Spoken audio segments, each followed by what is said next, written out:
नमस्कार, मैं हूं नेहा बेनीवाल और आप देख रहे हैं हलचल इंडिया। हम दिखाते हैं बेबाक खबर जिसका होता है तेज असर।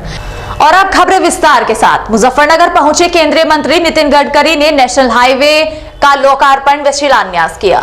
उत्तर प्रदेश के जनपद मुजफ्फरनगर पहुंचे केंद्रीय मंत्री नितिन गडकरी ने आज 755 करोड़ रुपए की 101 किलोमीटर लंबी कुल 3 परियोजनाओं का लोकार्पण व शिलान्यास किया। इस दौरान केंद्रीय मंत्री ने नगर के राजकीय इंटर कॉलेज के मैदान में पहुंचकर जहां सबसे पहले स्वर्गीय चौधरी चरण सिंह की तस्वीर के सामने दीप प्रज्वलित किए, तो उसके बाद उन्होंने एक जनसभा को भी संबोधित किया, जिसमें मंच से अपने भाषण में नितिन गडकरी किसानों के ऊपर ज्यादा जोर देते दिखाई दिए। नितिन गडकरी ने मंच से बोलते हुए कहा कि आज आलू सस्ता है और चिप्स महंगी हैं, आज टमाटर सस्ता है और टमाटो सॉस महंगा है, कपास सस्ता है, कपड़े महंगे हैं, गेहूं सस्ता है, ब्रेड और बिस्कुट महंगे हैं। हमारे देश के किसान जो उपज तैयार करते हैं उसको जो भाव मिलना चाहिए वो भाव बन नहीं पा रहा, और इसका सबसे बड़ा कारण, सबसे बड़ी समस्या है कि जो इकोनॉमिक्स को जानते हैं, अर्थशास्त्र को जानते हैं, उन्हें डिमांड और सप्लाई की बात को समझना होगा, और इसके लिए पूरी इकोनॉमिक्स अगर आप नहीं समझते तो किसानों का भविष्य नहीं बदल पाएंगे। मंत्री नितिन गडकरी ने कहा कि इस देश में पैसों की कमी नहीं है, इस देश में ईमानदारी से देश के विकास के लिए काम करने वालों की कमी है। मैंने 50 लाख करोड़ का काम किया है, पर कोई कहने वाला आपको नहीं मिलेगा कि कॉन्ट्रैक्ट लेने के लिए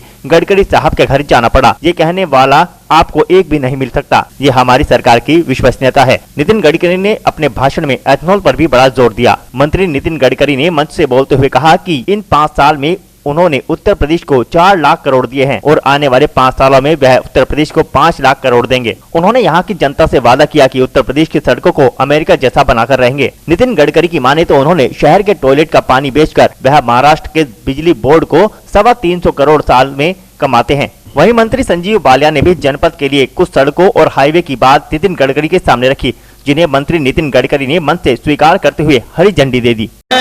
वो उत्तर प्रदेश ने दिया है, सर राणा जी मुझे बता रहे हैं साल में। अब मैं आपको कह रहा हूं, अभी आपने नई टेक्नोलॉजी लाई कि गन्ने के जूस से डायरेक्ट इथेनॉल बनेगा। फिर दूसरी टेक्नोलॉजी लाई कि आप जिसको शीरा कहते हैं, हम जिसको मोलाइसेस कहते हैं, वो सी मोलाइसेस, यानी 1 टन गन्ने से 4% मोलाइसेस निकलता है, उसको सी मोलाइसेस कहते हैं। अब हमने बी हेवी मोलाइसेस लाया, उसका भी रेट दिया इथेनॉल का 58 रुपए लीटर।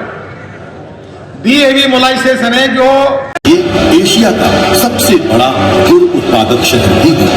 राष्ट्रीय राजधानी क्षेत्र से जुड़ा होने के कारण इसका महत्व और भी बढ़ जाता है। इस शहर को राजमार्गों की नई सौगात देने के लिए माननीय प्रधानमंत्री श्री नरेंद्र मोदी जी के कुशल नेतृत्व में कई परियोजनाओं पर काम किया जा रहा है। इन परियोजनाओं के पूर्ण हो जाने पर मुजफ्फरनगर के विकास को नई रफ्तार मिलेगी, साथ ही शुगर मोलाइसेस में जाएगी, जितना शुगर का प्रोडक्शन कम होगा और इथेनॉल ज्यादा बनेगा। तो आज ये अलाउ किया है, शुगर फैक्ट्री ने टेक्नोलॉजी लाई है, ये शुरू हो गया है। और उसके बाद हमने और एक निर्णय किया किसानों के हितों के लिए कि अब राइस से, कॉर्न से, कोई भी फूड ग्रेन से इथेनॉल बनेगा। जो राइस में आपके यहाँ तो बासमती राइस बनता है, हमारे इधर तो राइस बहुत साउथ अफ्रीका में एक्सपोर्ट करते हैं 14 रुपए किलो। बिहार में, बंगाल में हमारा राइस बहुत घटिया क्वालिटी का है, पर सस्ता है। तो अब अलाउ किया कि राइस कट जिसको बोलता है, राइस के कट को हिंदी में क्या बोलते हैं आप? कड़ी, चावल को कटी हुई कणकी, कणकी। तो 1 टन कणकी से 480 लीटर इथेनॉल तैयार होता है।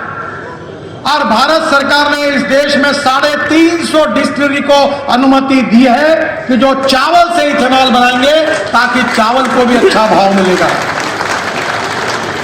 आपको पता होगा कॉर्न की प्राइस सस्ता है, कपड़ा महंगा है, आलू सस्ता है, चिप्स महंगे हैं, टमाटर सस्ता है, सॉस महंगा है, गेहूं सस्ता है, ब्रेड बिस्किट महंगे जाएगा। तो ये इकोनॉमिक्स कैसे होगा? आदमी सब चीजों के नाटक कर सकता है, पर पैसे का नाटक करना बहुत मुश्किल होता है। और इसलिए हमारे देश में कमी है तेल बिया की। हमारे देश में हम 90,000 करोड़ रुपए खर्चा करते हैं, क्योंकि मैं उस कमेटी में हूं और किसानों के हितों की रक्षा करता हूं। हमारे मलेशिया से पाम ऑयल आता था, हमने मुझे पीछे लगकर झगड़ा कर करके उसको हमने ड्यूटी बना दी ताकि हमारे सरसों, सोयाबीन, फल्ली, इनको अच्छी कीमत मिले। आज भी देश में 90,000 करोड़ रुपए का खाद्य तेल आयात हो रहा है। केवल खाद्य तेल में हम कमी है तो हमें हमारा क्रॉप पैटर्न बदलना पड़ेगा। इस बार सरसों में हमारे भारत के एग्रीकल्चर यूनिवर्सिटी ने, अब ये ट्रांसपोर्ट मंत्री मैं हूं, मैं आप सबको निमंत्रित कर रहा हूं। जनवरी के फर्स्ट वीक में मैंने टोयोटा कंपनी की एक पायलट प्रोजेक्ट करके ग्रीन हाइड्रोजन पर चलने वाली कार लाई है। मैं उद्घाटन के लिए आपको सबको बुलाऊंगा और उस कार से आपको मुजफ्फरनगर तक गाड़ी में पहुंचा दूंगा। ग्रीन हाइड्रोजन, अब ग्रीन हाइड्रोजन का मतलब है कि पानी से ऑक्सीजन और हाइड्रोजन अलग करके ग्रीन हाइड्रोजन पर अब ट्रक चलेगी, बसेस चलेगी, रेलवे चलेगी, स्टील प्लांट चलेंगे, केमिकल फैक्ट्री चलेगी, सीमेंट फैक्ट्री चलेगी, कोयले का उपयोग नहीं होगा। और प्रधानमंत्री ने ग्रीन हाइड्रोजन मिशन तैयार किया है 3,000 करोड़ का। और मैं अब हमारे पुरी साहब को मैंने ऑलरेडी गंगा एक्सप्रेसवे को आपको कनेक्शन चाहिए, मुझे मंजूर कर दिया, मैंने भारतमाला में डाल दिया। फिर NH 709 AD पिन्ना कट से वहलना चौक 10 किलोमीटर ब्रिज वगैरह अंदर है, 250 करोड़ रुपए। DPR कंप्लीट हो गया, अब दिसंबर खत्म हो जाए, अगले साल में ये काम शुरू हो जाएगा, ये भी मैं मंजूर कर दूंगा। हमारे संजीव जी ने न्यू NH की घोषणा, मुजफ्फरनगर चरथावत मानलावन रोड, ये अभी हमारी गति शक्ति और भारतमाला 2 का प्रपोजल चल रहा है। मैं निश्चित रूप में इसमें डालने की कोशिश करूंगा। और श्री निधि राणा साहब ने शुक्रताल से थाना भवन करनाल, ये न्यू NH की बात की है, ये दोनों को भी मैं भारतमाला में डालूंगा, ऐसा विश्वास देता। और बाकी कोई 2-4 हजार करोड़ का चिल्लर काम होगा तो मेरे पास आ जाओ, मैं चलाऊंगा। मेरे पास पैसे की कमी नहीं है। मैंने कल भाषण में कहा था द्रौपदी की थाली थी, कितने भी लोग खाना खाओ, खाना आता ही था। वैसे मैं कभी पैसा का मैं नहीं बोलता हूं, लाखों करोड़ में बात करता हूं। ये पत्रकार मुझे एक समय एक्सपोज नहीं कर सकते, जो बोलता हूं वो हर चीज होके होती है। इस देश में पैसे की कमी नहीं है। इस देश में ईमानदारी से देश के विकास के लिए काम करने वालों की कमी है। मैंने 50 लाख करोड़ के काम किए हैं, पर कोई कॉन्ट्रैक्टर आपको नहीं मिलेगा कि कॉन्ट्रैक्ट लेने के लिए गडकरी साहब के घर पे जाना पड़ा, ये कहने वाला आपको एक भी नहीं मिल सकता। ये हमारी सरकार की विश्वसनीयता है। पहला ट्रैक्टर शायद उस दिन आप थे, जनरल VK सिंह साहब थे, रूपाला जी थे, धर्मेंद्र प्रधान थे, पेट्रोलियम मंत्री। मैंने अपना खुद का ट्रैक्टर 5 टन परली से 1 टन बायो LNG या बायो CNG तैयार होता है। और मेरा एक ट्रैक्टर चल रहा है 1.25 लाख रुपए डीजल की तुलना में मेरी बचत हुई है। To save money is to earn money. अगर ये 1.25 लाख रुपए अगर बच जाएंगे एक ट्रैक्टर के पीछे तो आपका फायदा होगा। तो आपको आह्वान है सबको कि आपके यहाँ ये ट्रैक्टर टेक्नोलॉजी मेरी, मैं फुकट का कंसल्टेंट हूं, मेरे पास आना, आप बायो LNG के प्लांट डाल देना, परली जलाना नहीं, पोल्यूशन करना नहीं, अब दिल्ली वालों की नींद हराम करना नहीं, और उल्टा परली से CNG बढ़ाओ, ट्रैक्टर चलाओ, ट्रक चलाओ, कार चलाओ। ये प्रूवन है। और आखिरी की बात जो है वो मैं कहना चाहता हूं, ग्रीन हाइड्रोजन पानी था, सीवेज वाटर, वो हमने बेच दिया। 7 साल से बेच रहा हूं टॉयलेट का पानी। कितने पैसे मिलते होंगे आप बताइए। मैं मेरे शहर का टॉयलेट का पानी बेचकर महाराष्ट्र सरकार के बिजली बोर्ड को 325 करोड़ रुपए साल के कमाता हूं। 325 करोड़। तो आओ देखने के लिए वहां। अब ये मुजफ्फरनगर में भी होगा टॉयलेट का पानी, तो मेरे आइडिया ले लो। और अब मैंने ये तय किया कि ऐसा रूफटॉप सोलर बनेगा, और जो शहर का जो कचरा है उसको सेग्रीगेट करने के लिए ये रूफटॉप सोलर बनेगा, जिसमें प्लास्टिक, मेटल, ग्लास और ऑर्गेनिक वेस्ट अलग निकालेंगे। और वो जो सोलर पावर होगी, उससे जो गंदा पानी होगा फुकट में, पानी फुकट, बिजली फुकट, और उससे इलेक्ट्रोलाइजर से ग्रीन हाइड्रोजन बनेगा। इस देश में हमें केवल अब अन्नदाता नहीं बनना है, ऊर्जादाता बनना है, बिजली तैयार करना है और पेट्रोल डीजल का विकल्प देना है। अब हमारे देश में पेट्रोल डीजल और पेट्रोलियम प्रोडक्ट का जो इंपोर्ट है, आयात है, वो 8 लाख करोड़ रुपए की है। हमारे देश का, भारतीयों का पैसा दुनिया के बाहर, दुनिया के देशों में जाता है, क्योंकि पेट्रोल डीजल हमारे पास नहीं है। और इसलिए मैं 2004 से कहता था, मैं बीजेपी का अध्यक्ष था, कहता था तो कुछ लोग मुझे बोलते थे, क्या यार ये इथेनॉल इथेनॉल बोलता है। मैं बोलता हूं, अरे ये देश के किसानों का भला नहीं होगा तो ये देश कहां जाएगा। गांव गरीब मजदूर किसान का कल्याण करना है, किसानों के बेटों को रोजगार देना है, गांव को समृद्ध संपन्न बनाना है, किसानों का पर कैपिटा इनकम बढ़ाना है, एग्रीकल्चर ग्रोथ रेट बढ़ाना है, तो किसानों की शक्ति बढ़ानी है, तो किसानों को ऊर्जा, अन्नदाता के बजाय साथ साथ ऊर्जादाता बनाना होगा। अब पहली बात, हमारी सरकार में मोदी जी के नेतृत्व में हमने निर्णय किया, अटल जी की सरकार ने निर्णय किया कि हम पेट्रोल में इथेनॉल डालेंगे। बहुत लड़ते रहे हम लोग। अटल जी ने शुरुआत की, बाद में यूपीए की सरकार आई, उन्होंने बंद कर दिया क्योंकि पेट्रोल की लॉबी जोरदार थी। फिर 2014 में जो हमारी सरकार आई मोदी जी के नेतृत्व में, तो हमने इथेनॉल की पॉलिसी लाई।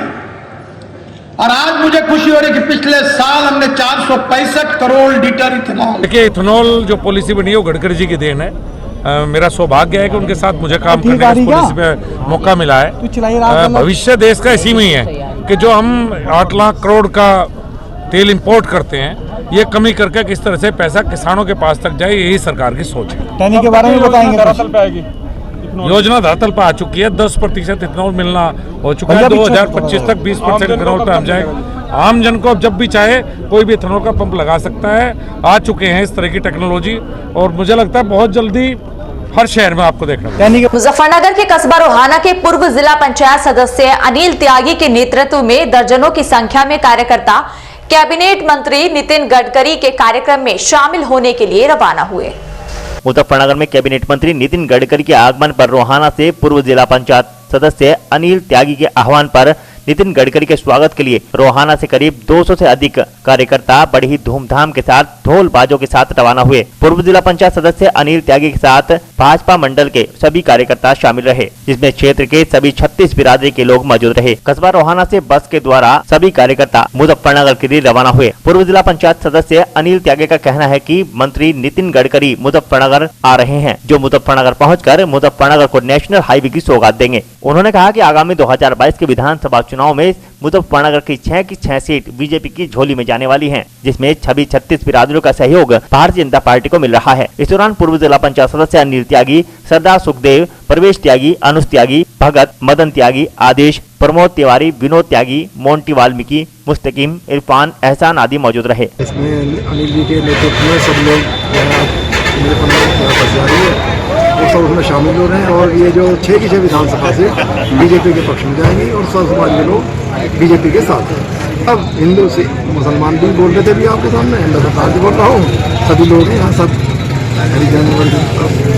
भाई 2022 में एक तरफा माननीय योगी आदित्यनाथ जी के नेतृत्व में उत्तर प्रदेश में चुनाव लड़ा जा रहा है, और रोहाना क्षेत्र से आदरणीय अनिल त्यागी जी के आह्वान पर आज सब समाज के लोग, 36 बिरादरी के लोग माननीय नितिन गडकरी जी की रैली में जा रहे हैं। बड़ा उत्साह है, बहुत उमंग है, और इस उम्मीद के साथ जा रहे हैं कि 6 की 6 विधानसभा माननीय योगी आदित्यनाथ की झोली में माननीय अनिल त्यागी जी के आह्वान पर, आदरणीय माननीय मंत्री संजीव बालियान जी के आह्वान पर 6 की 6 विधायक आदरणीय योगी आदित्यनाथ जी की झोली में डालने जा रहे हैं। इस जनपद मुजफ्फरनगर का इतिहास दोबारा लिखने जा रहा है। आज नितिन गडकरी जी का प्रोग्राम गवर्नमेंट कॉलेज के फील्ड में संजीव बालियान जी द्वारा एक कार्यक्रम रखा गया, जिसमें जिले के विकास कार्यों के लिए बहुत बड़ी घोषणा होने जा रही है। सड़कों का जाल जिस तरह जिले में बिछ रहा है, और आज नितिन गडकरी जी काफ़ी बड़ी घोषणा जिले के लिए करके जाएगी, ऐसी हम सबको उम्मीद है।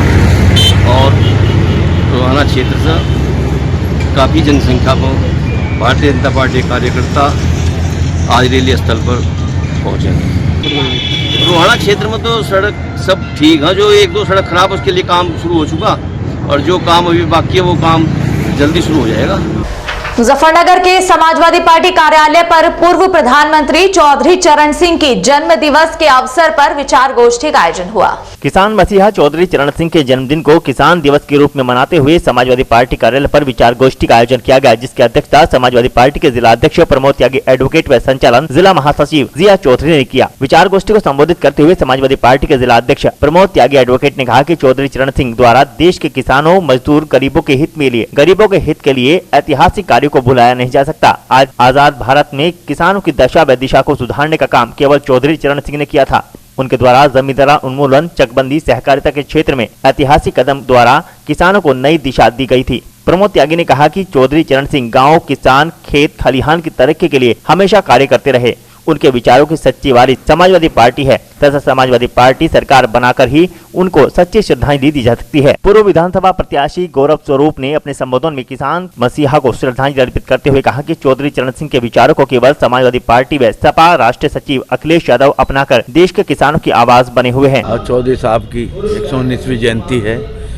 चौधरी साहब ने हमारे देश के बेजुबान किसानों को जुबान दी और पूरे देश के किसानों को इकट्ठा करके किसान की प्रासंगिकता को सिद्ध किया है।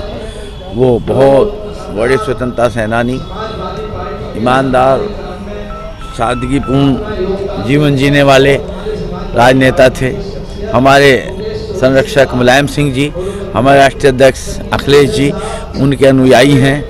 उन्हीं के रास्ते पर चलने का समाजवादी पार्टी प्रयत्न करती है।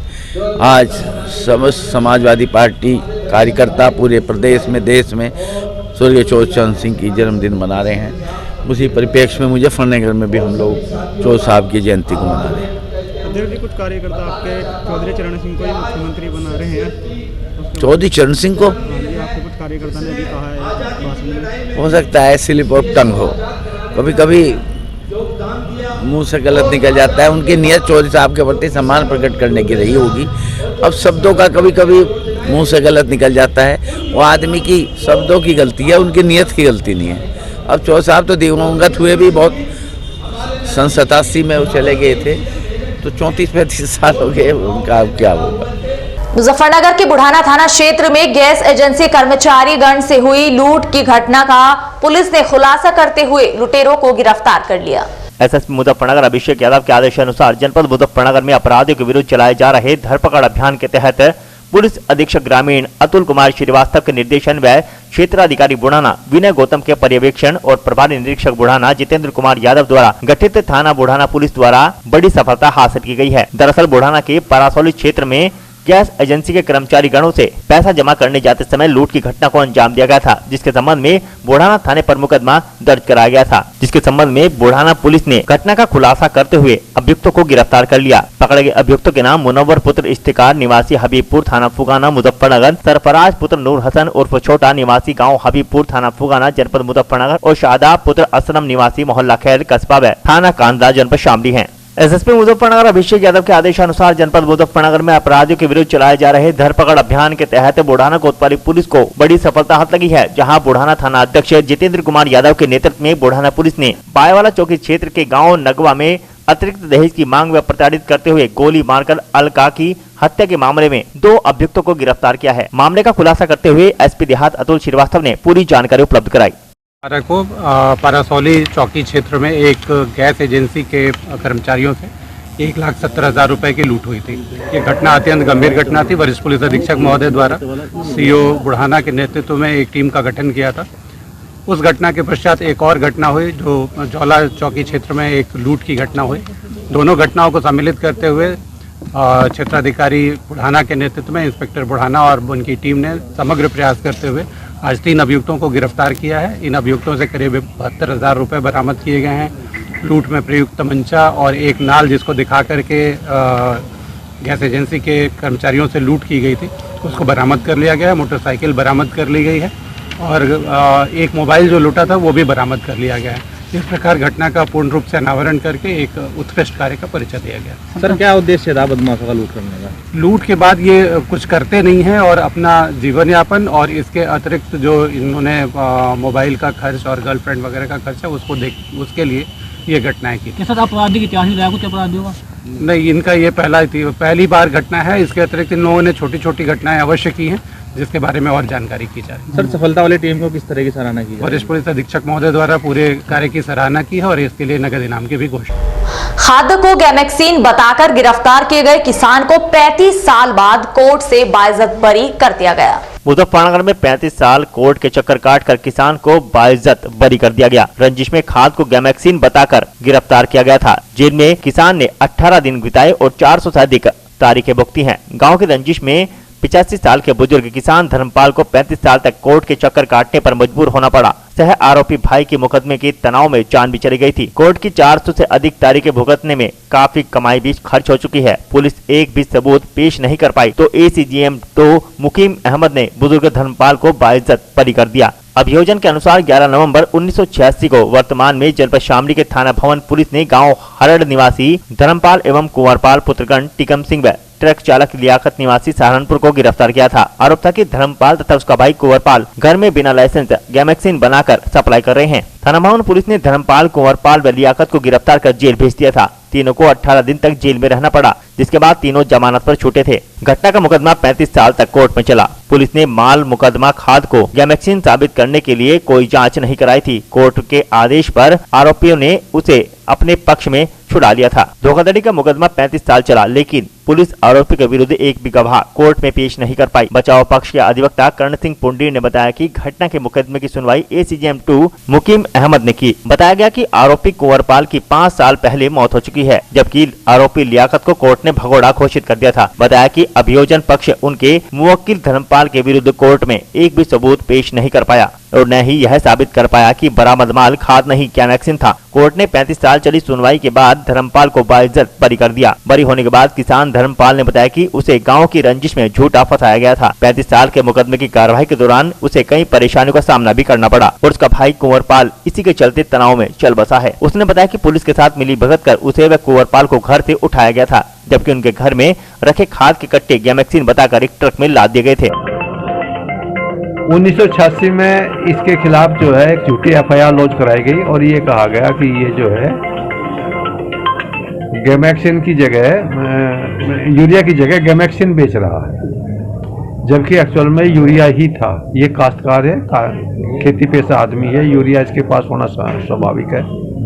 और गलत रिपोर्ट पे मतलब जो खाद्य इंस्पेक्टर वगैरह होते हैं, फूड इंस्पेक्टर, उन्होंने इसके खिलाफ झूठी FIR लॉन्च कराई।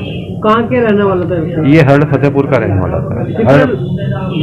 हरड़ फतेहपुर थाना भवन। तो कितने लोग थे इसमें? इसमें 3 आदमी थे, धर्मपाल सिंह, कंवरपाल सिंह, लियाकत। कंवरपाल की डेथ हो गई, लियाकत फरार है और धर्मपाल को बाइज्जत बरी किया गया। तो अब क्या निर्णय आया है कोर्ट का? कोर्ट में ये निर्णय साक्ष्य के अभाव में, मतलब ये केस झूठा केस जो है साबित नहीं हो पाया और इसको बाइज्जत बरी किया गया। कितने दिन तक जेल में रहे? ये तो इस समय नहीं बताया जा सकता। करीब कितनी तारीख लगी है इनकी? नियर अबाउट 400 के करीब तारीख लगी है। और कितने समय हो चुके थे, कितने साल हो चुके थे इनको ऐसे मामले का चल रहा था? 35 साल से तो बताया ना। 35 साल से। हाँ। तो क्या लगता है इतने 11/11/1986 की बात। अब इतने समय बाद इनको न्याय मिला इसको। न्याय मिला इसको। अब उम्र कितनी? अब तो उनकी उम्र भी काफी हो गई, 86 साल। तो क्या मानते हैं कोर्ट ने न्याय दिया? लेट? हाँ, न्याय दिया। हाँ, कोर्ट से न्याय मिला उसको, बुजुर्ग आदमी को। मुजफ्फरनगर के कस्बा रोहाना के छपार मार्ग पर ट्रैक्टर और ट्रक की भिड़ंत हो गई, जिसमें ट्रैक्टर चालक घायल हो गया।